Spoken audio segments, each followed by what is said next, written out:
আল্লাহ তাআলা বলেন কুল লাউ কানাল বাহরু মিদাদান লিকালিমাতি রাব্বি লানাফিদাল বাহরু ক্বাবলা আন তানফাদা কালিমাতু রাব্বি ওয়ালাউ জিনা বিমিসলিহি মাদাদা। সব কিছু নিঃশেষ হয়ে যাবে, কিন্তু আল্লাহর কথা লিপিবদ্ধ করা শেষ হবে না। এত কিছু আল্লাহ সৃষ্টি করেছেন, এগুলি সৃষ্টির বেলায় আল্লাহর কোনো উপাদানের প্রয়োজন হয় নাই, ইঞ্জিনিয়ারের প্রয়োজন হয় নাই, মিস্ত্রির প্রয়োজন হয় নাই, হেল্পারের প্রয়োজন হয় নাই, ইট বালি সিমেন্টের প্রয়োজন হয় নাই। আল্লাহ তাআলা বলেন ইন্নামা আমরুহু ইযা আরাদা শাইআন আইয়াকুলা লাহু কুন ফায়াকুন। আমি যখন এগুলি সৃষ্টি করতে চেয়েছি, যখন যেটাকে সৃষ্টি করতে চেয়েছি, শুধু বলেছি হও, আর সঙ্গে সঙ্গে তা হয়ে গেছে। হতে বলেছেন, হয়ে গেছে। কিন্তু মানুষ, তোমাদের সৃষ্টি বেলায় আমি এমনটি করি নাই। আমি সর্বপ্রথম ফেরেশতাদের মহা সমাবেশের আয়োজন করেছি। ওই সমাবেশে আমি তোমাদের সৃষ্টির ব্যাপারে ঘোষণা দিয়েছি। এ কথা বলি নাই যে আমি মানুষ সৃষ্টি করব, বরং আমি এ কথা বলেছি ইন্নী জাইলুন ফিল আরদি খলিফা।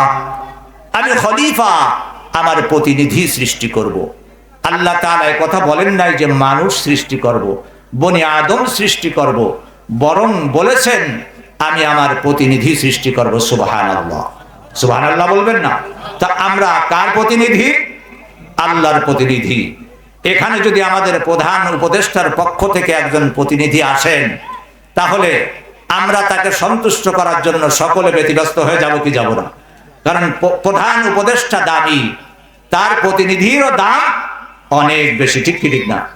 আর আমরা স্বয়ং আল্লাহ তাআলার প্রতিনিধি, তাহলে সৃষ্টির মধ্যে আমরা কত দামি একটু চিন্তা করে দেখেন। এটা বললে কিন্তু শেষ হবে না। আল্লাহ তাআলা বলেন মানুষ, আমি তোমাদেরকে শ্রেষ্ঠত্ব দান করে ক্ষান্ত হই নাই, আমি তোমাদের শ্রেষ্ঠত্ব প্রমাণ করে দিয়েছি। কিভাবে প্রমাণ করেছি এটা যদি বলতে যাই অনেক সময় লাগবে, সংক্ষেপে বলবো। আল্লাহ রাব্বুল আলামিন বলেন আদমকে সৃষ্টি করেছি আমি ফেরেশতাদের দ্বারা, বলেছি দুনিয়া থেকে মাটি আনো, মাটি, পানি, আগুন, বাতাস, এগুলি দিয়ে খামির তৈরি করো। আদমের পা বানাও, আদমের রান বানাও, আদমের পেট বানাও, পিঠ বানাও, সেনা বানাও, আদমের দুই হাত বানাও, বাহু বানাও।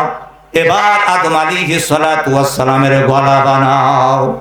ফেরেশতারা গলা পর্যন্ত বানালেন। এবার জিজ্ঞাসা করতেছেন ইয়া রাব্বি, আপনার নির্দেশে কত সুন্দর আদম বানাইলাম। আদম আলাইহিস সালাতু ওয়াস সালামের পুরা বডি কি তৈরি হয়েছে, নাকি কোনো অঙ্গ বাকি আছে?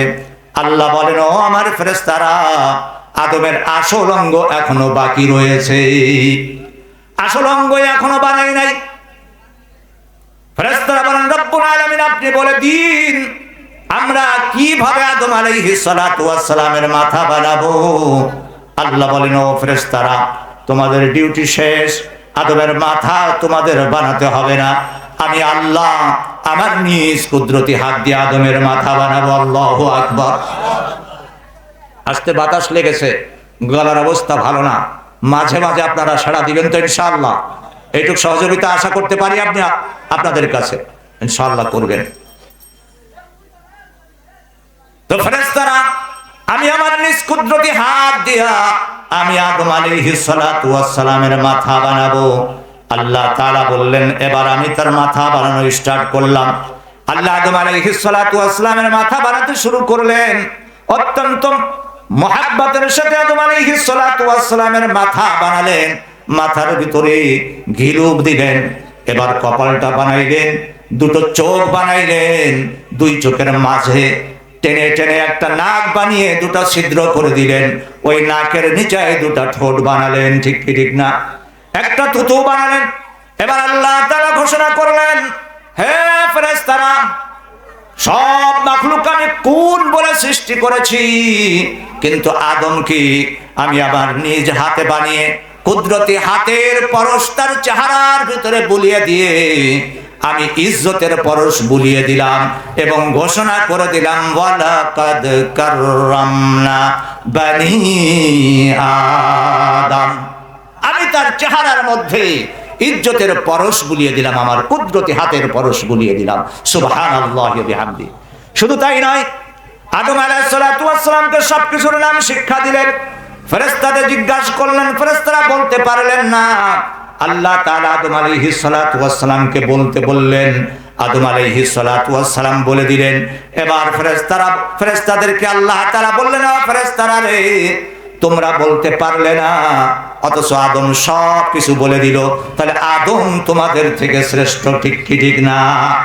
আদম যেহেতু তোমাদের থেকে শ্রেষ্ঠ, সেহেতু আদমের সম্মানার্থে তোমরা তাজিমি সিজদা করো। ওয়াইদ কুলনা লিল মালাইকাতি ইসজুদু লিআদামা ফাসাজাদু ইল্লা ইবলিস আবা ওয়াস্তাকবারা ওয়া কানা মিনাল কাফিরিন।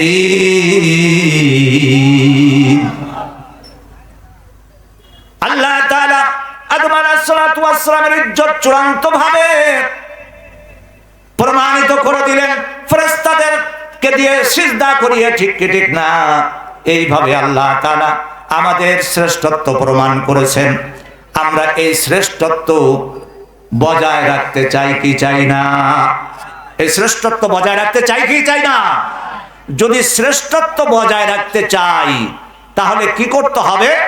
আল্লাহ তাআলা এই শ্রেষ্ঠত্ব বজিয়ে রাখার জন্য আমাদেরকে একটা ব্যবস্থা দিয়েছে। কি দিয়েছে বলেন তো দেখি? ব্যবস্থা। আপনারা ব্যবস্থা কি বুঝবেন? আপনাদের নড়াইল শহরে ডাক্তার আছে না? ডাক্তারের ফিস কত? বিশেষজ্ঞ ডাক্তারের কমপক্ষে 500, উপরে 1000, 2000, 2200, ঠিক কি ঠিক না? মাঝে আমার এক আত্মীয়কে নিয়ে গেলাম এক ডাক্তারের কাছে, 2200 টাকা ভিজিট খুলনা শহরে। তো 2200 টাকা ডাক্তারের ভিজিট। তো এর থেকে একটু বড় একটা প্রেসক্রিপশন করে দিলেন, মানে ব্যবস্থাপত্র দিলেন, ঠিক কি ঠিক না? ওই ব্যবস্থাপত্র করতে 2200 টাকা ডাক্তারকে দিতে হলো, কিন্তু মাত্র 3টা ঔষধ লিখেছেন। সর্বোপরি 3টা ঔষধের দাম আপনার ডিসপেন্সারি থেকে কিনে নিয়ে আসলাম মাত্র 119 টাকা। কয় টাকার ঔষধ? 119 টাকার ঔষধ। কিন্তু ব্যবস্থাপত্র আনতে লাগলো কত? 2200 টাকা। যা আসার খরচ তো পড়ে থাকলো, ঠিক কি ঠিক না? এই 2200 টাকা দিয়ে ব্যবস্থাপত্র নিয়ে আসলাম, মাত্র 119 টাকার ঔষধ দিলেন। এখন যদি মনে করি ডাক্তার মাত্র 119 টাকার ঔষধ দিয়েছে, দরকার নাই, এই ব্যবস্থাপত্রটাকে আমি বালসের তলে ঢুকিয়ে রাখি, আমার রোগ সারবে কি? রোগ সারবে? কথা বুঝতেছেন তো আপনারা? রোগ সারবে না। তাহলে ওই ব্যবস্থা অনুযায়ী ব্যবস্থা গ্রহণ করতে হবে, ঠিক কি ঠিক না? তাহলে আল্লাহ তাআলা আমাদের ওই শ্রেষ্ঠত্ব বজায় রাখার জন্য একটা ব্যবস্থা দিয়েছে। এই মানুষ, আমরা দুনিয়ার মানুষ, আমরা সকলে কি চাই? আমরা কি চাই বলেন তো দেখি? শান্তি চাই। ওই শান্তির দৌড় ঘোড়ায় পৌঁছবার জন্য আল্লাহ একটা ব্যবস্থা দিয়েছেন। ওই ব্যবস্থা অনুযায়ী যদি জীবন না যাপন করি, তাহলে আমরা শান্তি পেতে পারি না, ঠিক কি ঠিক না? আপনারা যদি আমার সব কথায় দ্বিমত পোষণ করেন, কিন্তু এই একটি মাত্র কথা, এই কথায় আপনারা কেউ দ্বিমত পোষণ করতে পারবেন না, আমি শান্তি চাই। আপনারা শান্তি চান না কে কে? মাশাআল্লাহ, আলহামদুলিল্লাহ। এই এলাকার মানুষ অত্যন্ত বুদ্ধিমান মানুষ। আপনারা খেয়াল করে কথা শুনছেন। গত কয়েকদিন আগেও আমি এরকম একটা প্রশ্ন করেছি এক মজলিসে, অন্তত 1-150 লোক হাত উঠায় ফেলেছে। আমি বলছি আপনারা শান্তি চান? আমি শান্তি চাই, আপনারা চান না কে কি? 1-150 লোক হাত উঠায় ফেলেছে। অবশ্যই লোকের থেকে কয়েক গুণ, অন্তত 5 গুণ লোক বেশি ছিল সেখানে। তাহলে আপনারা একজনও হাত তোলেন নাই। তাহলে আপনাদেরকে আমি অভিনন্দন জানাই, মুবারকবাদ জানাই, কারণ আপনারা আমার অনুরোধ রক্ষা করছেন, আপনারা খেয়াল করে কথা শুনছেন, ঠিক ঠিক না? একজন হাত তোলেন নাই, তার মানে আপনারা সকলে শান্তি চান, ঠিক ঠিক না? আপনারা সকলে শান্তি চান। এই শান্তির জন্যই আমরা বিশেষ করে বাঙালিরা এই বাংলাদেশের মানুষ যুগ যুগ ধরে আন্দোলন সংগ্রাম করে আসছি। ভুল বললাম নাকি? এই দেশ একসময় ইংরেজ শাসন করত, তারা আমাদের উপরে অত্যাচার, নির্যাতন, নিপীড়ন এবং বৈষম্য এমন ভাবে চেপে দিয়েছিল, মানুষ অতিষ্ঠ হয়ে ইংরেজদের বিরুদ্ধে সংগ্রাম করেছিল, তারা সফল হয়েছিল, বাঙালিরা সফল হয়েছিল, ইংরেজরা এদেশ থেকে পালিয়ে যেতে বাধ্য হয়েছিল। কিন্তু ইংরেজদের তাড়িয়ে হিন্দুস্তান আর পাকিস্তান, পাকিস্তানের দুই অংশ, একটা পূর্ব পাকিস্তান একটা পশ্চিম পাকিস্তান হলেও পূর্ব পাকিস্তানের মানুষ শান্তি পায় না। ঠিক কি ঠিক না? শান্তির জন্য আন্দোলন সংগ্রাম করলেও শান্তি পায় নাই। এজন্য 1971 মহান স্বাধীনতা সংগ্রাম অনুষ্ঠিত হয়, জানেন নাই? বাচ্চারাও জানে স্বাধীনতা সংগ্রামের ইতিহাস, আমরা সকলেই জানি। ওই স্বাধীনতা সংগ্রামে লক্ষ শহীদের রক্তের বিনিময় আমরা একটা মানচিত্র পেয়েছি। ঠিক কি ঠিক না? একটা স্বাধীন রাষ্ট্র পেয়েছি, একটা জাতীয় পতাকা পেয়েছি, কিন্তু আমরা স্বাধীনভাবে বেঁচে থাকার অধিকার পাই নাই। ঠিক কি ঠিক না? এদের স্বাধীন হয়েছে বটে, কিন্তু আমার বাক স্বাধীনতাও আমি ফিরে পাই নাই। ভুল বললাম নাকি? অন্ন, বস্ত্র, চিকিৎসা, শিক্ষা, বাসস্থান পাই নাই। ভুল বললাম নাকি?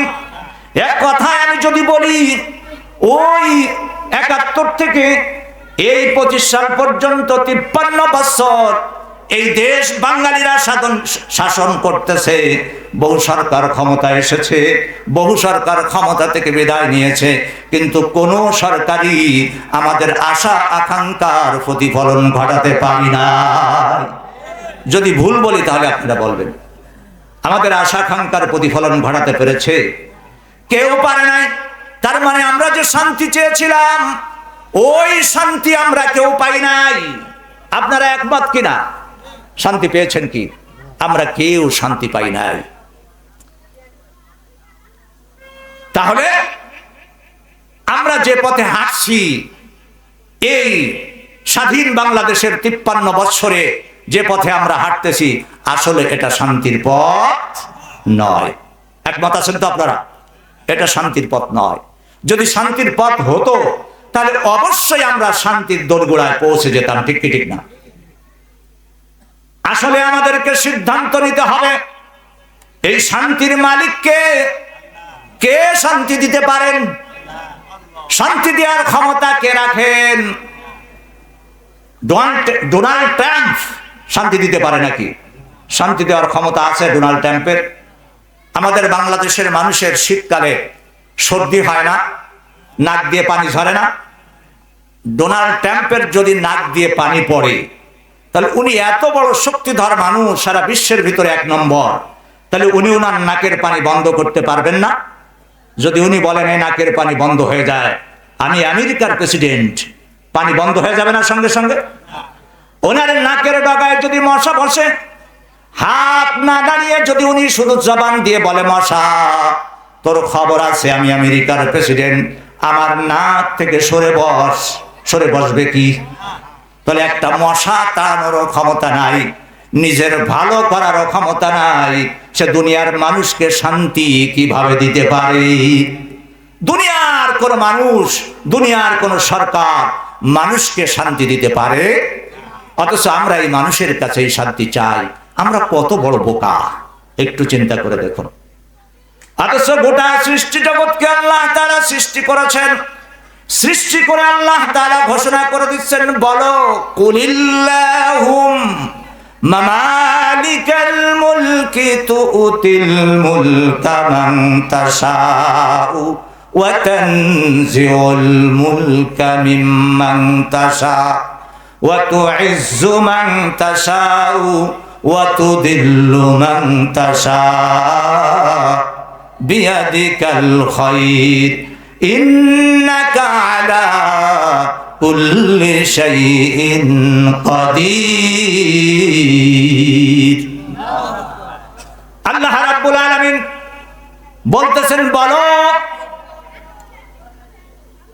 কুলিল্লাহুম্মা মালিকাল মুলক, আসমান আর জমিনের একচ্ছত্র অধিপতি আল্লাহ।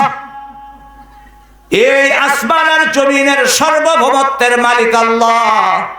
তিনি যাকে ইচ্ছা ক্ষমতা দান করেন, বলেন সুবহানাল্লাহ। যার কাছ থেকে ইচ্ছা ক্ষমতা কেড়ে নেন। ওই ডোনাল্ড ট্রাম্পকেও ক্ষমতা দিয়েছেন কে? আগে দিয়েছিলেন কে? কেড়ে নিয়েছিলেন কে? আবার দিয়েছেন কে? আল্লাহ দিয়েছেন না। এই ক্ষমতা কে দেন? আসল ক্ষমতার মালিক আল্লাহ। তো এই দুনিয়ায় আল্লাহ তাআলা মানুষকে ক্ষমতা দেন, যতটুকুন ইচ্ছা ততটুকুন দেয়, যত সময় ইচ্ছা তত সময় দেয়। আর যখন কেড়ে নিতে ইচ্ছা করেন এক মুহূর্ত লাগে না। ঠিক কি ঠিক না? এজন্য দেখেন কবি বলেন, নদীর একুল ভাঙে অকুল বাড়ে, এই তো নদীর খেলা। সকাল বেলার ধনী রে তুই ফকির সন্ধ্যা বেলায়, সকাল বেলার বাদশারে তুই ফকির সন্ধ্যা বেলায়। ঠিক ঠিক না? আল্লাহ পাক রব্বুল আলামিন ওই সকাল বেলার ধনীকে বিকাল বেলায় ফকির বানাতে পারেন, আবার সকাল বেলার ফকিরকে আল্লাহ তাআলা বিকাল বেলায় ধনী বানিয়ে দিতে পারেন। সকাল বেলার ফকিরকে আল্লাহ তাআলা বিকাল বেলা আমির বানাতে পারেন। পারেন কি পারেন না? এই ক্ষমতার মালিক কে? আল্লাহ। আল্লাহ তাআলা আবার বলতেছেন, ওয়া তুইজ্জু মান তাশাউ ওয়া তুযিল্লু মান তাশা। আল্লাহ তাআলা যাকে ইচ্ছা ইজ্জত দান করেন, সম্মান দান করেন, আবার যার কাছ থেকে ইচ্ছা সম্মান কেড়ে নেন। সম্মান দেওয়ার মালিক কে? আবার কেড়ে নেওয়ার মালিক কে? আল্লাহ। আমাদের দেশে অনেক সরকার ক্ষমতায় এসেছে, মনে করেছে এই ক্ষমতা আমি এসেছি, এটা আমার বাপদাদার সম্পত্তি, এই ক্ষমতা থেকে আমি আর নামবো না। এক দল ক্ষমতা থেকে নেমে যায়, সেই দলের পরিণতি দেখে পরবর্তী দল শিক্ষা গ্রহণ করে না। আমরা কত বড় বোকা! আমরা শিক্ষা গ্রহণ করি না, বরং আমরা মনে করি যে আমরা ওর থেকে আরো বেশি শক্তিধর হব। ঠিক কি ঠিক না? অথচ দেখেন আল্লাহ তাআলা যত বড় শক্তিধররা এই দুনিয়ার ক্ষমতা এসেছেন, আল্লাহ তাআলা তাদেরকে তত বেশি লাঞ্ছিত অপদস্থ করে ক্ষমতার থেকে নামিয়েছেন। ঠিক কি ঠিক না? একটা জিনিস আপনারা বুঝবেন, যাকে যত জোরে আছাড় দিতে হবে তাকে তত উপরে তুলতে হবে। যাকে যত জোরে আছাড় দেব তাকে তত উপরে তুলতে হবে। এখন আমি আমার হাতে এটা একটা টিস্যু পেপার আছে, টিস্যু বক্স, এটাকে যদি ছেড়ে দিই তাহলে এটা কি হলো? আমি ছেড়ে দিলাম। এটাকে যদি আমি নিক্ষেপ করতে চাই তাহলে এভাবে একটু পিছনে নিতে হবে, নিয়ে একটু জোরে মারতে হবে। যত জোরে মারবো তত দূরে যাবে। আর যদি এটাকে আছাড় মারতে হয়, এটা যদি ভারী হয় তাহলে কি করব দেখেন তো দেখি? উঠাবো। যত উপরে উঠাবো আছাড় তত কি জোর হবে। ঠিক কি ঠিক না? তাহলে আমাদেরকে আল্লাহ তাআলা উপরে উঠান। আমরা মনে করি যাই রে আল্লাহ উপরে উঠতেছি, শুধু উপরে উঠতেছি, আর বোধহয় নিচে নামবো না। কিন্তু এটা স্মরণ রাখি না যে আমার আছাড়টা আমার আগে যে ছিল তার থেকে আরো বেশি জোর হবে। এটা মনে করি না। আল্লাহ তাআলা বলেন, ও দুনিয়ার মানুষ, তোমরা কল্যাণ চাও, আসলে কল্যাণের মালিক আমি। বিয়াদিকাল খায়র। বলেন কি? বিয়াদিকাল খায়র। কল্যাণের মালিক আমি আল্লাহ। যাকে ইচ্ছা আমি তাকে কল্যাণ দিই, যাকে ইচ্ছা আমি সুখ শান্তি দিই, আরাম আয়েশ দিই। আবার যার কাছ থেকে ইচ্ছা এই কল্যাণ এই সুখ শান্তি আমি কেড়ে নিই। ইন্নাকা আলা কুল্লি শাইইন কাদির। আমি হলো সর্বময় ক্ষমতার মালিক। সুবহানাল্লাহি ওয়া বিহামদিহি। এই সর্বময় ক্ষমতার মালিক আল্লাহ। ওই আল্লাহর কাছে কি যদি শান্তি না আছে, আমরা অন্যের কাছে শান্তি চাই, তাহলে পাইবো? আল্লাহর পথে না চলে যদি অন্য পথে চলি তাহলে শান্তির দোরগোড়ায় পৌঁছতে পারবো? আল্লাহ পাক রব্বুল আলামিন বলতেছেন, দুনিয়ার মানুষ, আমি তোমাদেরকে সৃষ্টি করেছি। আমার আগে যিনি আলোচনা করতেছিলেন উনি বারবার একটা কথা বলেছেন, আমি খেয়াল করলাম, আলা লাহুল খালকু ওয়াল আমর। বলেন সুবহানাল্লাহ। আল্লাহ তাআলা বলতেছেন সৃষ্টি যার আইন তার। এটাই হলো যুক্তিযুক্ত কথা। ঠিক কি ঠিক না? সৃষ্টি যার আইন তার। যিনি সৃষ্টি করেছেন হুকুম দেওয়ার মালিকও তিনি, হুকুম তিনি দিতে পারেন, এই অধিকার শুধুমাত্র তার যে সৃষ্টি করেছে। এই মাহফিল আপনারা যারা আয়োজন করেছেন, এই মাহফিলের নেতৃত্ব দেওয়া, হুকুম দেওয়ার অধিকার আপনারাই রাখেন, নাকি আমি খুলনা থেকে এসে বলবো এরকম করো এরকম করো, আপনারা সেটা শুনবেন নাকি? তাহলে ইন্তজামিয়া কমিটি, ঠিক কি ঠিক না, তারাই এই মাহফিলকে পরিচালনা করবেন। ছোট্ট একটা মাহফিলের যদি এই অবস্থা হয়, তাহলে আল্লাহ তাআলা আমাদেরকে এত নাজ নেয়ামত দিয়ে সৃষ্টি করলেন, তাহলে আমরা চলবো কার হুকুম মতন? ইনিল হুকমু ইল্লা লিল্লাহ। আল্লাহ তাআলা বলতেছেন সৃষ্টি যেহেতু আমার, এই জমিনে আইন চলবে শুধু আমার। এখানে আইন চলবে শুধু কার? আল্লাহ। তাহলে আল্লাহর আইন যদি এখানে না চলে, তাহলে কিভাবে শান্তি পেতে পারেন? আপনারা আমার কথা বুঝতেছেন না? আপনাদের প্রত্যেকের বাড়ি আছে না? এই বাড়ির একটা চৌহদ্দি আছে, সীমানা আছে, আছে না নাই? তাহলে আপনার বাড়ির চৌহদ্দি, ওই সীমানার ভেতরে যদি অন্য একজনে এসে নারকেল গাছ লাগায়, ফজলি আম গাছ লাগায়, আমরুপলি লাগায়, হিমসাগর আমের গাছ চারা লাগায়, আপনি কি লাগাতে দিবেন? তাহলে এই আল্লাহর দুনিয়ায়, আল্লাহর সৃষ্টির ভিতরে অন্য আর একজনে এসে যদি কর্তৃত্ব করতে চায়, আল্লাহ কি সেটা দিবেন? এই সামান্য একটা বাড়িতে আপনি আছেন, আজকে আছেন কালকে নাই। আজকে আপনার এই বাড়ি আগে ছিল আপনার বাবা, তার আগে ছিল আপনার দাদা, তার আগে ছিল কি আপনার বাপের দাদা, তারপরে দাদার দাদা। তাহলে এর মালিক তো আপনি না, কিন্তু আপনি এই জমিনের মালিক না হয়েও আপনি সামান্য একটা নারকেল চারা, আমের চারা আপনি লাগাইতে দিচ্ছেন না। তাহলে এই আল্লাহ সবকিছু সৃষ্টি করলেন, তার সৃষ্টির ভিতরে আর একজনে এসে আইন ফলাবে, মাতব্বারি ফলাবে, আল্লাহ তাআলা এটা কি মেনে নিবেন? কখনো মেনে নিতে পারেন না। এই জন্য আল্লাহ তাআলা বলতেছেন, এটা আমি নিষ্কাম মানব না। সৃষ্টি যেহেতু আমার, এখানে আইন চলবে আমার। ও দুনিয়ার মানুষ, আমি তোমাদেরকে সৃষ্টি করেছি, তোমরা যদি আমার হুকুম মতন চলো, আমার দেখানো পথে চলো, তাহলে তোমরা শান্তি পাবে। আর যদি আমার দেখানো পথে না চলো, তাহলে তোমরা শান্তি পাবে না। আমি সিকিরহাট ফেরিঘাট থেকে আসলাম এই যে পথে, আমি যদি অন্য পথে চলে যেতাম, আপনাদের মাহফিলের স্থলে আসতে পারতাম কি? আপনাদের মাহফিলের এই ঠিকানায় পৌঁছতে আরো দুটো মাহফিলে আমি চলে গিয়েছি, সেখানে যে বিভ্রান্ত হয়েছে, কারণ চিনতেছিলাম না, রাস্তা চিনি না, এজন্য আসতে একটু কষ্ট হয়েছে, দেরিও হয়েছে, ঠিক কি ঠিক না? আমারও ভুল আছে, আবার আপনাদেরও কিছুটা ভুল আছে। অন্তত ঠিকানাটা স্পষ্ট করে লিখে মেসেজ করে দেওয়া উচিত ছিল হোয়াটসঅ্যাপে, না? আমিও চাইনি, আপনারাও দেন নাই, আমারও ভুল, আপনাদেরও ভুল, আমার এটা কপালের ভোগান্তি, ঠিক কি ঠিক না? তো যাই হোক ভাইরা আমার, তাহলে রাস্তা, যে রাস্তায় আপনার এই যে জোড়ালিয়া দক্ষিণ পাড়া এর একটা রাস্তা আছে, এই রাস্তায় না এসে যদি আমি সারা দুনিয়ায় ঘুরি, আমি কি এখানে পৌঁছতে পারবো? তাহলে আমি শান্তি চাই, যদি শান্তির রাস্তায় না চলে অশান্তির রাস্তায় চলি, তাহলে শান্তি কিভাবে পেতে পারি? এজন্য আল্লাহ তাআলা বলছে, তোমাদের শান্তির পথে আসতে হবে, শান্তির পথে তোমাদেরকে চলতে হবে। দুনিয়ার সব মানুষ শান্তি চায়, এমন একটা মানুষ খুঁজে পাওয়া যাবে না যে বলবে আমি শান্তি চাই না। আমরা যে যা করি না কেন, যে কাজ করি না কেন, আমরা আমাদের স্থানে থেকে আমরা শান্তি তালাশ করি কি করি না? আমরা আমাদের চেষ্টা করতেছি শান্তির জন্য, এত চেষ্টার পরেও আমরা শান্তি পাচ্ছি না, তাহলে বোঝা গেল আমরা যে পথে শান্তি তালাশ করতেছি ওটা শান্তির পথ না। আসল শান্তির পথ হলো কোনটা? যেটা আল্লাহ রাব্বুল আলামিন আমাদেরকে দিয়েছেন। আল্লাহ তাআলা বলেন, ইন্নাদ-দীনা ইনদাল্লাহিল ইসলাম। শান্তির পথ হলো একমাত্র ইসলামের পথ। বলেন সুবহানাল্লাহি ওয়া বিহামদিহি। ইসলাম হলো একমাত্র আমার দেওয়া জীবন ব্যবস্থা, ইসলাম হলো আমার পক্ষ থেকে একমাত্র ব্যবস্থা, ইসলাম ব্যতীত আর কোনো ব্যবস্থা নাই। আর ইসলাম হলো একটা পূর্ণাঙ্গ জীবন ব্যবস্থা। আল-ইয়াউমা আকমালতু লাকুম দীনাকুম ওয়া আতমামতু আলাইকুম নি'মাতি ওয়া রাযীতু লাকুমুল ইসলাম দীনা। বলেন, ইসলাম এটা কোন সাধারণ জীবন ব্যবস্থা নয়, এটা একটা পূর্ণাঙ্গ জীবন ব্যবস্থা, এবং এটা আমার পক্ষ থেকে একমাত্র মনোনীত জীবন ব্যবস্থা। আমি তোমাদের জন্য এটাকে মনোনীত করেছি। ইসলাম আমার মনোনীত জীবন ব্যবস্থা।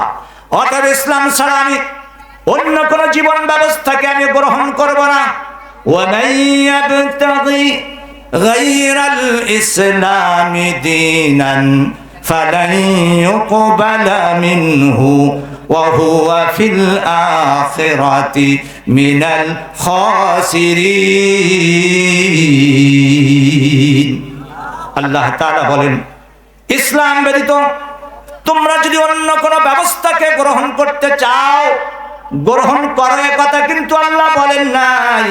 আল্লাহ বলতেছেন ইসলাম ব্যতীত অন্য কোন ব্যবস্থাকে যদি তোমরা গ্রহণ করতে চাও, কর্নিশকালেও কখনো আমি তা গ্রহণ করব না। আর যদি এমনটা কেউ করে, ওহুয়া ফিল আখিরাতি মিনাল খাসিরিন, সে পরিণামে ক্ষতিগ্রস্ত হবে। সে কি হবে? ক্ষতিগ্রস্ত হবে। আল্লাহ বলতেছেন আমার দিন ব্যতীত অন্য কোন দিনকে যদি তোমরা গ্রহণ করো তাহলে তোমরা ক্ষতিগ্রস্ত হবে। তাহলে আল্লাহ বলতেছেন ক্ষতিগ্রস্ত হবে।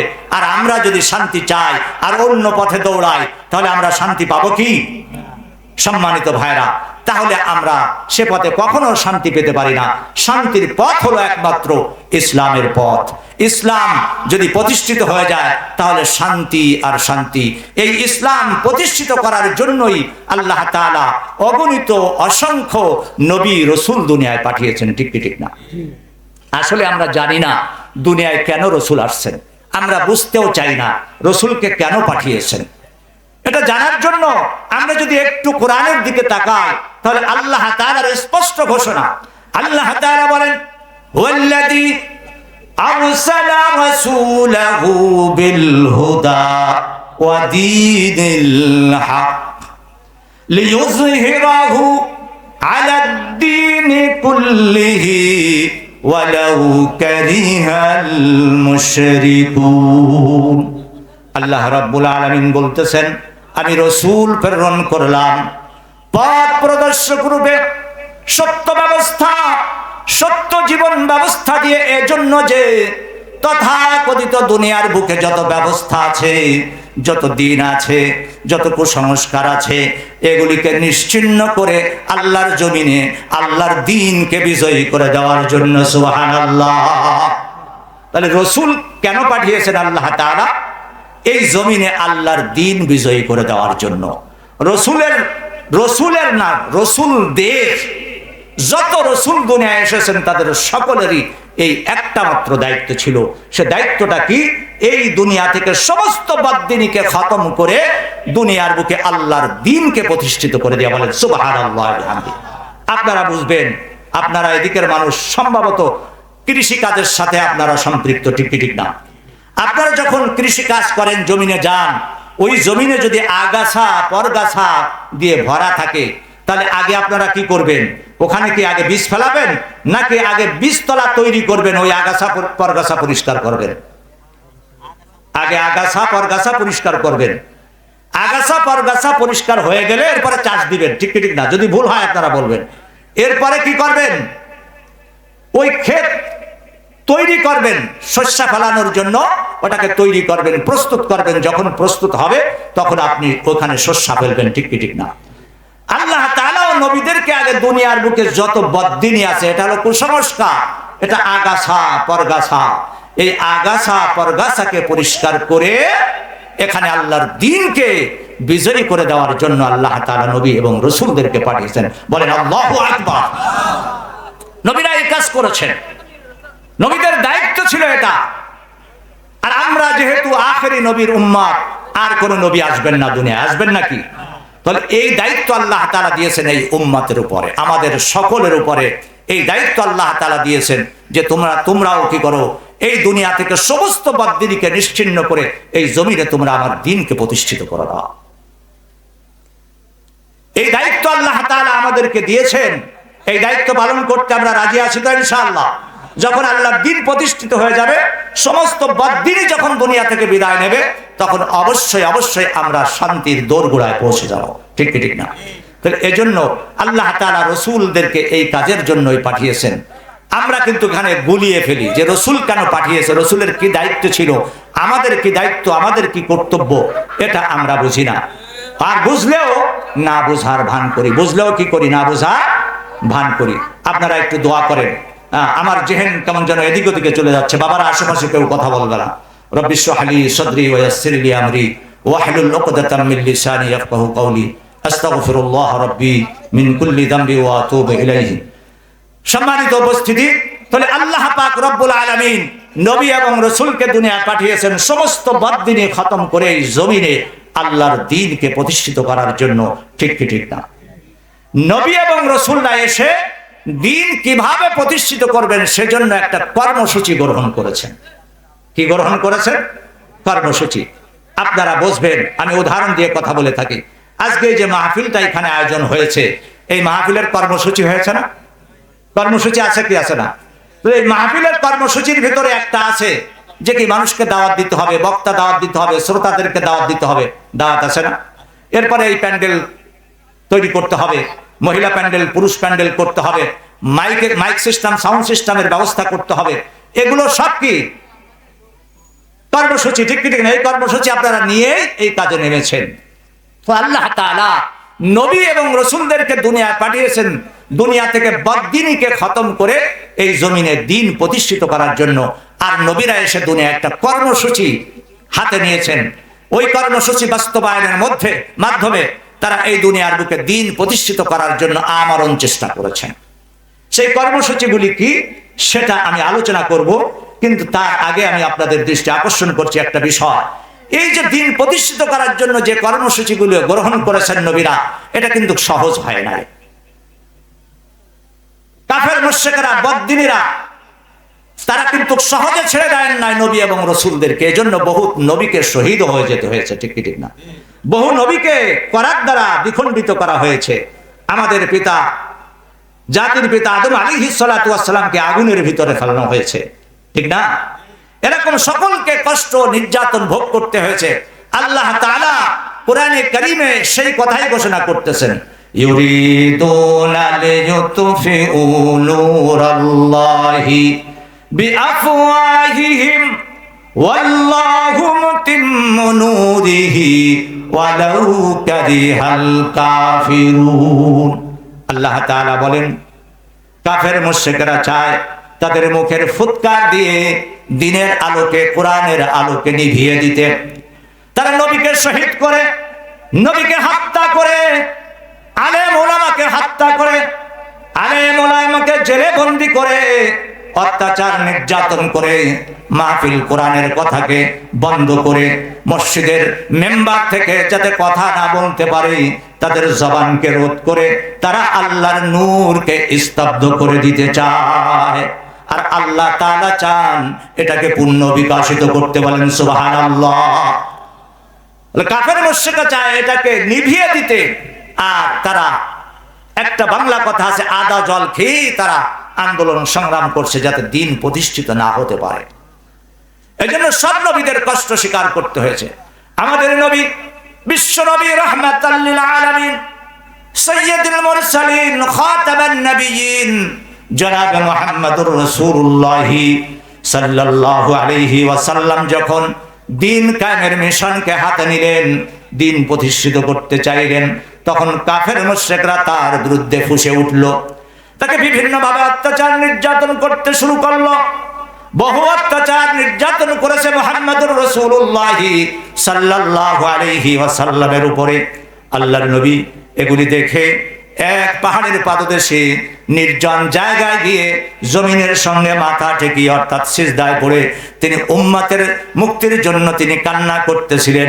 আল্লাহ তাআলার কাছে কান্না করতেছিলেন, রব্বি হাবলি উম্মতি, রব্বি হাবলি উম্মতি। উম্মতের কি হবে এই চিন্তা, এই ফিকির নিয়ে উম্মতের নাজাতের জন্য কান্না করে আল্লাহ তাআলাকে বলতেছিলেন, আয় আল্লাহ, তুমি আমার উম্মতের সহায় হয়ে যাও, আমার উম্মতের জন্য যেন আমার তোমার দ্বীনকে উপহার হিসেবে রেখে যেতে পারি, এই জমিনে দ্বীন প্রতিষ্ঠিত করতে পারি, সেই শক্তি তুমি আমাকে দাও। সিজদায় পড়ে কান্নাকাটি করতেছিলেন একেবারে নির্জন জায়গায়। ঘটনাক্রমে আবু জেহেলকে আপনারা সকলেই চিনবেন, নবীর চরম শত্রু, বড় শত্রু ওমর ইবনুল হিকাম। ওমর ইবনুল হিকাম। ওমর হলো দুইজন, একজন হলো ওমর ইবনুল খাত্তাব আর একজন হলো ওমর ইবনুল হিশাম। হিশামের পুত্র ওমর, তার উপাধি আল্লাহর নবী দিয়েছিলেন আবু জেহেল। এই আবু জেহেল ওই নির্জন জায়গা দিয়েই বিশ্ব নবীর পাশ দিয়ে যাচ্ছিলেন, তখন সে দেখলো মুহাম্মাদুর রাসূলুল্লাহ মাথা ঠেকিয়ে বিড়বিড় করে যেন কি বলতেছে। আবু জেহেল ডাইনে তাকায়, বামে তাকায়, সামনে পিছনে চতুর্দিকে তাকিয়ে দেখে আশেপাশে কেউ নাই, কোনো মানুষ নাই। মুহাম্মাদুর রাসূলুল্লাহর কোনো হিতকাঙ্ক্ষী শুভাকাঙ্ক্ষী নাই। এটাই তো সুবর্ণ সুযোগ। আমাদের শত্রু, আমাদের ধর্মের শত্রু, লাত উজ্জার শত্রু মুহাম্মদকে নির্জনে পেয়ে গেছি। এখন যদি আমি তাকে হত্যা করি, কেউ তাকে বাঁচাতে আসবে না। সেদিন তো উটের নাড়ি ভুড়ি তার মাথার উপরে চাপিয়ে দিয়েছিলাম। ফাতেমা এই খবর শুনে ফাতেমা এসে ওই নারী ভুড়িগুলো তার মাথার উপর থেকে নামিয়ে তাকে বাঁচিয়েছিল। কিন্তু আজকে কেউ তাকে বাঁচাতে আসবে না, তাকে মারার এটাই সুবর্ণ সুযোগ। বলেন নাউজুবিল্লাহ। আবু জেহেল এটাকে সুবর্ণ সুযোগ মনে করে সামনের দিকে আগাচ্ছে আর চক্রান্ত করতেছে, আমি মুহাম্মদকে এমনি ছেড়ে দেব না। আমি যদি চাই একটা পাথর দিয়ে তার মাথাটাকে থেতলিয়ে দিয়ে হত্যা করে ফেলতে পারি, কিন্তু এমনটি করব না। তাকে তো আল্লাহ সব থেকে সম্মান দিয়েছে, ইজ্জত দিয়েছে, রাহমাতুল লিল আলামিন করে দুনিয়ায় পাঠিয়েছে। তাকে আল্লাহ হাবিব উপাধি দিয়েছে, নিজের বন্ধু হিসেবে গ্রহণ করছে। আমি ওই মুহাম্মদকে অপদস্থ করে দুনিয়া থেকে বিদায় করে দিতে চাই। অপদস্থ করে, লাঞ্ছিত করে আমি তাকে দুনিয়া থেকে বিদায় করতে চাই। আর অপদস্থ এমন ভাবে করাই সমীচীন হবে, সে তো কপাল মাটিতে ঠেকিয়ে সিজদারত অবস্থায় রয়েছে। আমি যদি গুটি গুটি পায়ে তার কাছে গিয়ে যাই আর আমার পাটা যদি তার কাঁধের উপরে তুলে দিই, পা যদি কাঁধের উপরে তুলে, এটা অপদস্থ হবে কি হবে না? পা জমিনের সঙ্গে, পা দিয়ে তার মাথাকে জমিনের সঙ্গে চেপে ধরে তাকে যদি শ্বাসরুদ্ধ করে হত্যা করি, তাহলে এটা হবে চরম অপদস্থ। বলেন নাউজুবিল্লাহ। চরম অপদস্থ হবে। সিদ্ধান্ত এটাই হলো, নিয়ে নিল সে, যে তাকে ঘাড়ের উপরে পা তুলে শ্বাসরোধ করে অপদস্থ করে লাঞ্ছিত করে আমি তাকে দুনিয়া থেকে বিদায় করে দেব। নাউজুবিল্লাহি মিন যালিক। গুটি গুটি পায়ে সামনের দিকে আগাচ্ছে। আল্লাহ রাব্বুল আলামিন দেখছেন কি দেখছেন না? আল্লাহ চাইলে ওই আবু জেহেলকে ওখানে প্যারালাইজড করে দিতে পারেন কি পারেন না? আল্লাহ তাআলা তাকে ওখানে জমাট করে দিতে পারেন কি পারেন না? ওখানে তাকে মৃত্যু দিয়ে দিতে পারেন কি পারেন না? আল্লাহ তাআলা ওখানে তাকে ধ্বংস করে দিতে পারেন, কিন্তু আল্লাহ এমনটি চান না। আল্লাহ তাআলা চান আমার নবী যদি একটু ব্যথাও পায়, নবীর শরীর থেকে যদি একটু রক্ত ঝরে, ঝরুক, তারপরেও এই রক্তকে আমি চড়া মূল্যে খরিদ করে নিয়ে এই রক্তের বিনিময়ে আমি ইসলামের বিজয়ের ফাউন্ডেশন করব। বলেন আল্লাহু আকবার। বিজয়ের ফাউন্ডেশন করব।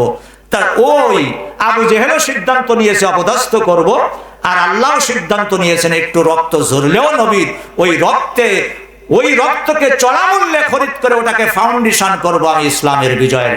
সুবহানাল্লাহি ওয়া বিহামদিহি।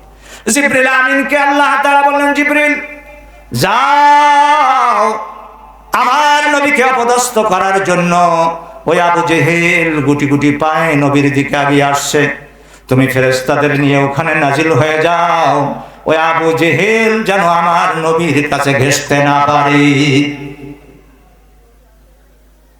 হযরতে জিবরিল আমিন দুইজন ফেরেশতা সঙ্গে করে নিয়ে আসলেন। দুইজন ফেরেশতাকে দুই সাইডে দাঁড় করে দিয়ে বললেন, ও ফেরেশতারা রে, যখন আবু জেহেল কাছে চলে আসবে, এই আরবের এই মদিনার জঙ্গলে চিতাবাঘ আছে। কি আছে বলেন? রয়্যাল বেঙ্গল টাইগার আমাদের সুন্দরবনে আছে, কিন্তু আরব দেশের বাগানে চিতাবাঘ আছে। বলে ওই চিতাবাঘের রূপ ধারণ করে তোমরা তাকে ভয় দাও, যাতে সে কাছে ঘেঁষতে না পারে। ফেরেশতারা তাই করলেন। গুটি গুটি পায়ে যখন সামনের দিকে এগিয়ে আসছে, যখন একেবারে কাছে কাছে চলে আসছে, তখন ওই ফেরেশতা দুইজন বাঘের রূপ নিয়ে আত্মপ্রকাশ করেছেন। সামনের দুটি পা খাড়া করে, সামনের দুটি পা জমিনের সঙ্গে লাগিয়ে পিছনের দুটি পা খাড়া করে দিয়ে একেবারে কর্মর করে আবু জেহেলের দিকে তাকিয়ে রয়েছে। চোখের ভাষা দিয়ে বুঝিয়ে দিতে চাচ্ছে, ওরে কমবক্ত আবু জেহেল, তুই যদি আর এক কদম সামনের দিকে আগাস, আমরা এই দুই চিতা তোর ঘাড়ের উপরে লাফিয়ে পড়ে তোকে জমিনে নিক্ষেপ করে তোর বুকের পরে সিনার পরে উঠে ওই সিনা ফেড়ে তোর কলিজাকে চিবিয়ে চিবিয়ে খাবো। আবু জেহেল ওই চিতার ভাষা বুঝে ফেলেছে। চিতা বাঘ দেখে ভয়ে জায়গায় দাঁড়িয়ে গেছে, শুধু দাঁড়িয়ে যায় না, চোখ দুটিকে বন্ধ করে ফেলেছে। আপনারা দেখবেন আমাদের দেশে যদি ছোট্ট বাচ্চারা ভয় পায়, বেশি ভয় যদি পায়, তখন দেখবেন ওই ছোট্ট বাচ্চারা চোখ দুটি বন্ধ করে ফেলবে, ওই জায়গার থেকে না দৌড়ে ওই জায়গায় দাঁড়িয়ে চোখ বন্ধ করে কান্না করতে থাকবে। ঠিক কি ঠিক না? আবু জেহেল চোখ দুটি বন্ধ করে ফেলছে, কিন্তু ছোট মানুষ তো আর না, এই জন্য চোখ দুটি বন্ধ করে এক দু পা পিছনে এসে ঘুরে একেবারে ভোদড় বোঝেন আপনারা? আমাদের এলাকায় ভোদড় বলে, আপনাদের এখানে কি বলে? মানে একেবারে জোরে সরে দৌড় মারল, দৌড়াচ্ছে তো দৌড়াচ্ছে, নিরাপদ জায়গা না গিয়ে এই দৌড় থামানো যাবে না। কিন্তু হঠাৎ করে কে যেন শক্ত করে হাত ধরে ফেলেছে। এখন হাত ধরে ফেলেছে শক্ত করে, আর সামনের দিকে আগাতে পারছে না, চোখ খুলবে তাও খুলতে পারছে না ভয়তে। বলে আমাকে ভয়ে কি ধরে ফেললো নাকি? যে ভয়ের জন্য আমি দৌড়াইতেছি সেই ভয় কি আমার নাগাল পেয়ে গেল নাকি? এই ভয়ে চোখ খুলতেও দেরি করতেছে। যিনি হাত ধরেছেন তিনি বলেন, ও ওমর ইবনুল হিসাম, ও আরবের বীর, ও আরবের শ্রেষ্ঠ বীর, ও আরবের সকল মানুষের লিডার, তোমার কোনো ভয় নাই, কোনো ভয় নাই, আমি এখানে এসে গেছি, তুমি চোখ দুটি খোলো। আবু জেহেল এবার চোখ দুটি খুলে তাকিয়ে দেখে একেবারে তার সামনে এমন একজন মানুষ দাঁড়িয়ে আছে যাকে দেখলে অটোমেটিক শ্রদ্ধায় মাথা অবনত হয়ে যায়। ওই সময়ের মানুষ পাগড়ি পরতো, অমুসলমানরাও পাগড়ি পরতো, মাথায় পাগড়ি। ইহুদিরাও তসবি গুনতো, বড় তসবি, একেবারে হাজার দানার তসবি, হাতে লাঠি, একেবারে সাদা দাড়ি, কি সুন্দর চেহারা, আভিজাত্যের ছাপ রয়েছে চেহারার ভিতরে। এমন একজন মানুষকে যদি কেউ দেখে তাহলে শ্রদ্ধায় মাথা অবনত হবে কি হবে না? শ্রদ্ধায় মাথা অবনত হয়ে গেছে। বৃদ্ধ বলতেছে, আবু জেহেল, আমি বড় আশা নিয়ে মদিনায় এসেছিলাম, মক্কায় এসেছিলাম, আমি শুনেছি আমাদের বাপদাদার ধর্ম, আমি ওই পারস্য থেকে এসেছি, অনেক কষ্ট করে এই দেশে এসেছি, শুনেছি মুহাম্মদ নামে একজন আমাদের বাপদাদার ধর্মের মুখে চুনকালি লাগাচ্ছে। আমি এই আরবের মরুভূমির ভিতরে পাহাড় পর্বতে ঘুরে ঘুরে আমি তার নাগাল পাওয়ার জন্য চেষ্টা করতেছিলাম। আজকে এখানে নাগাল পেয়ে গেলাম, দেখলাম যে মুহাম্মদ সিজদায় পড়ে বিড় বিড় করে যেন কি বলে। ভাবলাম আমি তাকে হত্যা করব, কিন্তু দেখি মুহাম্মদ বড় রুষ্টপুষ্ট শক্তিশালী মানুষ, আমি তো বৃদ্ধ মানুষ, ভাবলাম আমি হয়তো তার সঙ্গে পেরে উঠবো না। অপেক্ষা করছিলাম, এর ভিতরে তোমাকে দেখে বড় আশান্বিত হলাম, আশায় বুক একেবারে ভরে গেল। আমি ভাবলাম এবার তুমি নিশ্চয়ই মুহাম্মদকে হত্যা করবে, কতল করবে, আর তোমার নামকে ইতিহাসের পাতায় তুমি লিখবে, জাতি তোমাকে আজীবন গর্ভ ভরে স্মরণ করবে। বলেন নাউজুবিল্লাহ। আবু জেহেল বলেন, মুরব্বী এ কথা বলবেন না, ইতিহাসের পাতায় আমি আমার নাম স্বর্ণ অক্ষরে লেখাতে গিয়ে আমি তো ইতিহাস হয়ে যেতে পারি না। আপনি কি দেখছেন না ওখানে দুইটি বাঘ? আমি যদি ওখানে যাই আমি নিজেই ইতিহাস হয়ে যাব। আমার নাম ইতিহাসের পাতায় কিভাবে লিখবো, স্বর্ণ অক্ষরে কিভাবে লিখবো? আমি ইতিহাস হয়ে যাব। বলে, বাবা বুঝতে পেরেছি তুমি ভয় পেয়েছো, আসলে ভয় পেলে যা হয় তুমি তাকিয়ে দেখো, ওখানে বাঘ তো দূরের কথা, বিড়ালের বাচ্চাও নাই। আবু জেহেল ভয়ে ভয়ে তাকিয়ে দেখলো আসলে সত্যি সেখানে কোনো বাঘ নাই, এমনকি বিড়ালও নাই। তাহলে বলে, যাও, এই সুযোগ আর পাবে না। আবার তাকে পাঠিয়ে দিল একবার দুবার, তিনবার এবার তার কাছে আসলো।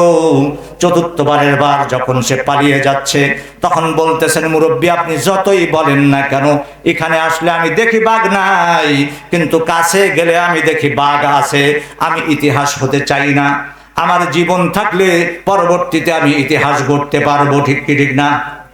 চলে যাচ্ছে, বলে বাবা তুমি যেও না, আমি তোমাকে একটা পরামর্শ দিচ্ছি, তুমি তার কাছে গিয়ে অপদস্থ করে হত্যা করতে না পারলেও তুমি যে জায়গায় দাঁড়িয়ে আছো এই জায়গাটা উঁচু, আর মুহাম্মদ যে জায়গায় সিজদারত আছে ওই জায়গাটা নিচু। তুমি ওর সামনে বরাবর গিয়ে একটা বড় পাথরকে যদি তুমি গড়িয়েও দাও, তাহলে ওই পাথর গড়াতে গড়াতে গিয়ে মুহাম্মাদের মাথায় আঘাত হানবে, আর ওই আঘাতে, ওই পাথরের আঘাতে সে মারাও যেতে পারে। বলে হ্যাঁ এটা করা যেতে পারে। বলেন এটা করা যেতে পারে। এখন কি করেছে আবু জেহেল এটা আমি বলবো, তার আগে আমি আপনাদের সামনে আমার কর্তৃপক্ষ, মাহফিলের কর্তৃপক্ষ একটা অনুরোধ করেছেন, এই অনুরোধটা রাখার জন্য আমি ছোট্ট একটা কথা বলে আমি সেই অনুরোধটা রেখে আবার আমি এখানে আলোচনায় ফিরে আসব। আপনারা মনে রাখবেন, এখানে এই দিন কায়েম করার জন্য আল্লাহ রাসূল সাল্লাল্লাহু আলাইহি ওয়াসাল্লাম তার সর্বস্বকে লুটিয়ে দিয়েছেন, ঠিক কি ঠিক না? তার ধন সম্পদ সবকিছুকে এই ইসলামের জন্য তিনি ব্যয় করেছেন। শুধু তিনি নন, তার স্ত্রী খাদিজাতুল কুবরা সহ সমস্ত সাহাবায়ে কেরাম কত কষ্ট করেছেন এই দিন বিজয় করার জন্য। এক যুদ্ধে আল্লাহ রাসূল সাল্লাল্লাহু আলাইহি ওয়াসাল্লাম সাহাবাদেরকে বললেন, হে আমার সাহাবীরা, তোমরা কি করো, বাইতুল মালে তোমাদের সামর্থ্য অনুযায়ী তোমরা দান করতে থাকো, কারণ এই যুদ্ধ বড় কঠিন হবে। এই গরমের মৌসুমে, ফসলের মৌসুমে যুদ্ধ বড় কঠিন যুদ্ধ হবে, এটা অনেক সময় লাগতে পারে, এজন্য অনেক অর্থের প্রয়োজন হবে, তোমাদের সামর্থ্য অনুযায়ী তোমরা দান করো। সাহাবা আজমাইন তাদের সামর্থ্য অনুযায়ী দান করছেন। হযরত ওমরের অবস্থা ভালো ছিল, তিনি অনেক স্বর্ণ মুদ্রা নিয়ে আল্লাহ রাসূলের কাছে উপস্থিত হয়েছেন। বললেন, ইয়া রাসূলুল্লাহ, আমার সম্পদকে দুই ভাগ করেছি, এক ভাগ আমার সন্তান সন্ততিদের জন্য রেখে এসেছি, আর এক ভাগ আমি ইসলামের জন্য আপনার খেদমতে হাজির করেছি। আবু বকর, তুমি কি করেছ? বলে, ইয়া রাসূলুল্লাহ, আমার ঘরে যা ছিল আমি সব নিয়ে এসেছি। বলে, তোমার ঘরবাসীর জন্য কি রেখে এসেছো? বলে, আল্লাহ এবং আল্লাহ রসুলকে রেখে এসেছি। আল্লাহ এবং আল্লাহ রসুলের ভালোবাসা ছাড়া আমার ঘরে আর কিছুই নাই। আমি সব কিছু হারিয়েও আমি সব কিছু পেয়ে যাব যদি আল্লাহ এবং আল্লাহ রসুল আমার উপরে সন্তুষ্ট থাকে। বলেন সুবহানাল্লাহ। সবকিছু দিয়ে আমি একেবারে নিঃস্ব হয়ে গেছি, কিন্তু তারপরেও যদি আল্লাহ এবং আল্লাহ রসুল আমার উপরে সন্তুষ্ট হয়, সব হারিয়েও আমি সবকিছু কি পেয়ে গেলাম, আমি সব থেকে বড় দৌলত পেয়ে গেলাম। আল্লাহর নবী সাল্লাল্লাহু আলাইহি ওয়াসাল্লাম এবার জিহাদের উদ্দেশ্যে নিজে রওনা করেছেন। কিছুদূর যাওয়ার পরে এক মহিলা রাস্তা রোধ করেছেন, অবরোধ করে দাঁড়িয়ে গেছেন। ইয়া রাসূলুল্লাহ, ইয়া হাবিবাল্লাহ, আপনি বলেছেন সামর্থ্য অনুযায়ী দান করতে, কিন্তু দান করার সামর্থ্য আমার নাই, কারণ আমি নিঃস্ব, আমি বিধবা, আমার স্বামী নাই, বিধবা, পিতা মাতা নাই, আমি এতিম, আমার কোনো ধন সম্পদ নাই, আমি মিসকিন। আপনার ডাকে সাড়া দেওয়ার মতন, ইসলামের জন্য দান করবার মতন আমার কিছু অবশিষ্ট নাই। আমি চিন্তা করলাম আল্লাহর নবী আমার কাছে চেয়েছেন আর আমি দান করব না, এমনটি তো হতে পারে না। ইয়া রাসূলুল্লাহ, ইয়া হাবিবাল্লাহ, মাত্র 6 মাস বয়স এই বাচ্চাটির, আমার এই বাচ্চাটি ছাড়া দুনিয়ায় আমার আর কেউ নাই। আমি তো মহিলা মানুষ, অসুস্থ মানুষ, আমি তো যুদ্ধের ময়দানে যেতে পারবো না, তাই আমি আমার সন্তানটিকে ওই যুদ্ধের জন্য আমি দান করে দিলাম। সুবহানাল্লাহ। আমার কলিজার টুকরা নয়নের মনিকে আমি দান করে দিলাম। আল্লাহ রাসূল সাল্লাল্লাহু আলাইহি ওয়াসাল্লাম বলেছেন, ও মা, তোমার এই 6 মাসের বাচ্চাকে আমি যুদ্ধের ময়দানে নিয়ে কি করব? একে লালন পালন করতে হলে, একে রক্ষণাবেক্ষণ করার জন্য বরং আরেকজন সাহাবীর প্রয়োজন হবে, ঠিক কি ঠিক না? আরেকজন যোদ্ধা তার জন্য নিয়োগ করে দিতে হবে। ওই মহিলা বলতেছেন, ইয়া রাসূলুল্লাহ, ইয়া হাবিবাল্লাহ, এজন্য আমি আমার সন্তানকে দান করি নাই। আমি জানতে পেরেছি আপনার অনেক সাহাবী এই যুদ্ধে অংশগ্রহণ করেছে, তাদের কাছে তলোয়ার আছে কিন্তু ঢাল নাই, তারা শত্রুর তলোয়ারের আঘাত থেকে নিজেদেরকে রক্ষা করবে, তীর বর্ষা থেকে নিজেদেরকে আঘাত করবে। এই আঘাত এই আঘাত থেকে নিজেদেরকে রক্ষা করবে তার ঢাল তাদের কাছে নাই, যে সাহাবীর কাছে ঢাল নাই, আমি ওই সাহাবীর হাতে আমার সন্তানকে তুলে দেওয়ার জন্য আমি দান করে দিলাম। আপনি ওই সাহাবীর হাতে আমার সন্তানকে তুলে দিবেন। কাফের মুশরিকদের তীর বর্ষা তলোয়ারের আঘাতে আঘাতে আমার সন্তান শহীদ হয়ে যাবে। কাল কিয়ামতের মাঠে আমি আল্লাহ তাআলার দরবারে হাজিরা দিয়ে বলবো, আমি শহীদের মা। আল্লাহু আকবার। আমি কি শহীদের মা? এই পরিচয় আমি দেব, তবু আপনি আমার সন্তানটিকে নিয়ে যান। সুবহানাল্লাহি বিহামদিহি। মা জাতি তাদের নিজের একেবারে সবচাইতে বড় সম্পদ, নারী কাটা ধন, একেবারে চোখের মণি, কলিজার টুকরা সন্তানকে দিনের জন্য দান করে দিতে তারা কি করেন নাই? আপনারা কার্পণ্যবোধ করেন নাই, কোন রকম এরকম চিন্তিত হন নাই, বিনা চিন্তায় নির্দ্বিধায় আল্লাহর নবীর হাতে তুলে দিতে চেয়েছেন। বলেন সুবহানাল্লাহি বিহামদিহি। তাহলে এই সন্তান আপনাদের কাছে দিনের জন্য সন্তান দিয়েছেন মা বোনেরা। আমি শুনেছি আমার সামনে আমার ভাইয়েরা পুরুষেরা কম হলেও পর্দার আলে মা বোনেরা আপনারা অনেক উপস্থিত হয়েছেন।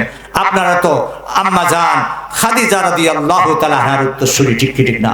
তিনি যখন আল্লাহর নবীর স্ত্রী হলেন, আল্লাহর নবী যখন নবুয়ত প্রাপ্ত হলেন, সমস্ত সম্পত্তি তিনি আল্লাহ রসুলকে দান করে দিয়ে বললেন, ইয়া রাসূলুল্লাহ, এই সম্পদকে আপনি ইসলামের কাজে ব্যয় করুন। সুবহানাল্লাহি বিহামদিহি। সব সম্পদকে ইসলামের কাজে ব্যয় করে একেবারে নিঃস্ব হয়ে গেছেন। দিনের পর দিন তার ঘরে চুলা জ্বলে নাই, না খেয়ে রয়েছেন, ঠিক কি ঠিক না? এত বড় ধনী, আরবের শ্রেষ্ঠ ধনী ছিলেন, অথচ একেবারে নিঃস্ব হয়ে গেছে এই ইসলামের জন্য। আমরা কি একেবারে নিঃস্ব নাকি? বলেন, আমাদের সম্পদ আছে না নাই?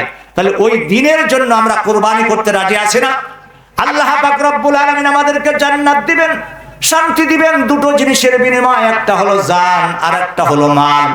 জান মানে আমার সময়, আমার হায়াত। আর একটা হলো আমি এই হায়াতকে কাজে লাগিয়ে যে সম্পদ উপার্জন করেছি, এই সম্পদ আমি যদি আমার সময়, দিনের জন্য আমার সময়কে আমি কোরবানি করতে পারি, দিনের জন্য যদি আমি মাল কোরবানি করতে পারি, সম্পদ কোরবানি করতে পারি, আল্লাহ তাআলা ওয়াদা করেছেন এর বিনিময় আমি তোমাদেরকে জান্নাত দিয়ে দিব। বলেন সুবহানাল্লাহ। তাহলে ওই জান্নাতে যেতে রাজি আছেন কে কে? আপনারা জান্নাতে যেতে চান না? তাহলে জান্নাতে যেতে গেলে কোরবানি করা লাগবে কি লাগবে না? আমি যে খুলনা থেকে এখানে আসছি, আমার সময় দেওয়া লাগছে না, কষ্ট দিতে হয়েছে না, অর্থ ব্যয় করতে হয়েছে না? অর্থ ব্যয় ছাড়া এখানে আসতে পেরেছি? পারি না। তাহলে সব কিছুতে আপনার অর্থ লাগবে। এই মাহফিলটা মসজিদের উদ্যোগে হচ্ছে, এই মাহফিলটা হতে পয়সা লাগছে কি লাগে নাই? পয়সা ছাড়া কিছুই হয় না। আমি দেখলাম ছোট্ট একটা মসজিদ, জীর্ণ শীর্ণ মসজিদ, এই মসজিদটা সুন্দর হোক, এটা আপনারা চান কে কে? সকলে চান না ইনশাআল্লাহ? একটা হাদিস বলবো সংক্ষেপে। আল্লাহ রাসূল বলেন, ওই এলাকার মানুষ ততক্ষণ পর্যন্ত নিজেকে পরিপূর্ণ মুমিন বলে দাবি করতে পারবে না যতক্ষণ পর্যন্ত না ওই এলাকার সমস্ত ঘর বাড়ি থেকে ওই এলাকার মসজিদটা সুন্দর হবে। তাহলে আপনাদের মসজিদটা কি এলাকার সব ঘর বাড়ি থেকে সুন্দর নাকি? তাহলে সুন্দর না। আমি বলতেছি না, আল্লাহ রাসূলের হাদিস অনুযায়ী আপনারা এখনো খাঁটি মুমিন, পরিপূর্ণ মুমিন মুসলমান হতে পারেন নাই। তাহলে পরিপূর্ণ মুমিন মুসলমান হওয়া দরকার আছে না নাই? এজন্য যদি আমরা সবাই চেষ্টা করি, 10-এর লাঠি 1-এর বোঝা, ঠিক কি ঠিক না? 1-এর বোঝা 10-এর লাঠি, যে যেমন পারি তেমন ভাবে যদি এই মসজিদের জন্য আমরা সাহায্য করি, তাহলে মসজিদটা সকল ঘর বাড়ি থেকে সুন্দর হবে কি হবে না? এটা সুন্দর করতে রাজি আছি না ইনশাআল্লাহ? তাহলে এটা যে আমরা সুন্দর করতে চাই, তাহলে এজন্য যদি সুন্দর করি, মসজিদটা যদি নির্মাণ হয়, তাহলে রাসূলুল্লাহ সাল্লাল্লাহু আলাইহি ওয়াসাল্লাম বলেন, মান বানা লিল্লাহি মাসজিদান বানাল্লাহু লাহু বাইতান ফিল জান্নাহ। যে বা যারা দুনিয়ায় একটা মসজিদ নির্মাণ করবে, আল্লাহ তাআলা জান্নাতে তাদের জন্য একটা ঘর, একটা প্রাসাদ, ঘর না, একটা বাড়ি না, একটা প্রাসাদ নির্মাণ করে দেবেন। সুবহানাল্লাহি বিহামদিহি।